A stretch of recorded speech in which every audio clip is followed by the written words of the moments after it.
Hello friends. किसी का प्रश्न था कि परमात्मा को पाने के लिए प्रयास करना है या प्रयास छोड़ना है। तो फ्रेंड्स, मेरा ये मानना है कि कुछ लोग बिना प्रयास के डायरेक्ट भी उसको अनुभव कर सकते हैं जिसको बिना प्रयास के ही पाया जा सकता है। यानी कि हमारी जो आत्मा है, हम उसे डायरेक्ट महसूस कर सकते हैं जब हम बिल्कुल प्रयास रहित होते हैं। लेकिन कुछ लोग जो हैं एकदम डायरेक्ट महसूस नहीं कर पाते, क्योंकि उनका मन बहुत ही चलायमान होता है। उनका मन बहुत ही ज़्यादा कुछ करके ही पाने की सोचता है, क्योंकि उसे यही सिखाया गया है कि कुछ करके ही पाया जा सकता है। तो वो सोचता है, ढूंढता है कि कैसे मैं पालूँ, कैसे मैं पालूँ। अपने भीतर भी जाता है, तो वहाँ भी उसकी एक कोशिश रहती है कि मैं यहाँ आज्ञा चक्र पे ध्यान लगाऊं, कि श्वासों को देखूं, कि क्या करूं कि बस परमात्मा को मैं पालूं। जबकि ये कोशिश ही बीच में बाधा खड़ी करती है। पर ये बहुत आगे की अवस्था है। पहले शुरू में हमें थोड़ा सा प्रयास ही करना पड़ेगा, क्योंकि एकदम से छलांग लगानी बहुत मुश्किल होती है प्रयास रहिता में। तो जो बिल्कुल ही नए साधक हैं, वो थोड़ा बहुत टेक्निक का इस्तेमाल करें और फिर उस टेक्निक को छोड़ दें।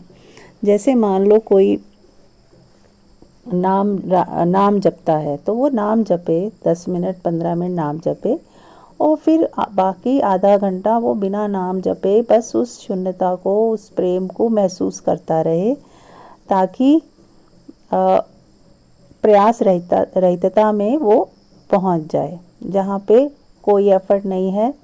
अब आपने थोड़ा सा एफर्ट किया और उसके बाद फिर आप रिलैक्स हो गए और अब आत्मा में धीरे धीरे टिकने लग गए। या फिर आपने कोई प्राणायाम किया या कोई एक्सरसाइज की, योगा किया, उसके बाद आप तैयार हो जाते हो ध्यान के लिए, क्योंकि आपका शरीर भी थोड़ा थक जाता है और रिलैक्समेंट चाहता ही है।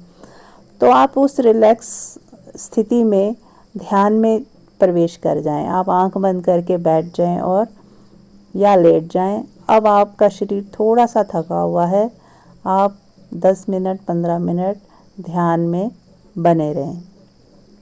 उस वक्त आपको कुछ भी प्रयास नहीं करना है, ना कोई प्रेयर करनी है, ना कोई श्वासों को देखना है, बस अपने आप को छोड़ देना है। लेट गो की स्थिति में हो जाएं, जैसे आप हैं ही नहीं। आपका न होना ही परमात्मा का होना है, आपका मिटना ही परमात्मा का प्रकट हो जाना है। तो इस तरह से हम विधि करने के बाद फिर छोड़ते हैं, तो हम उस स्थिति में आ जाते हैं। पर अब बार बार ऐसा ही नहीं करना है कि बार बार हमें विधि की जरूरत पड़े और फिर हम उस स्थिति में आए। फिर धीरे धीरे हमें समझ आ जाती है कि बिना प्रयास के, बिना विधि के भी हम डायरेक्ट उस स्थिति में जा सकते हैं जहाँ मन नहीं है, बुद्धि नहीं है, हमारे अहंकार का मिटना है और हमारा ना होना है। तो आप आंख बंद करें और आप पाओगे कि आप हो ही नहीं, आपका मन है ही नहीं। तो आप डायरेक्ट फिर उस लायक हो जाओगे कि डायरेक्ट आप एफर्टलेसनेस में छलांग लग जाएगी आपकी और परमात्मा में आप टिक जाओगे। अब आप उसी में टिके रहें, बने रहें, जितना लंबा हो सके बने रहें। फिर चलते फिरते उठते बैठते भी आपको उसका एहसास बना रहेगा, आप उसको, आपके ना होने को महसूस करते रहेंगे। तो ये सब आप जब लगातार अभ्यास करते हैं तो ये चीज़ें अपने आप होने लगती हैं। तो शुरू में अभ्यास करना है, उसके बाद अभ्यास अपने आप छूटता जाएगा और आप बिना अभ्यास के भी उसी स्थिति में रहने लग जाएंगे। तो फ्रेंड्स, आप समझ गए होंगे। Thank you so much.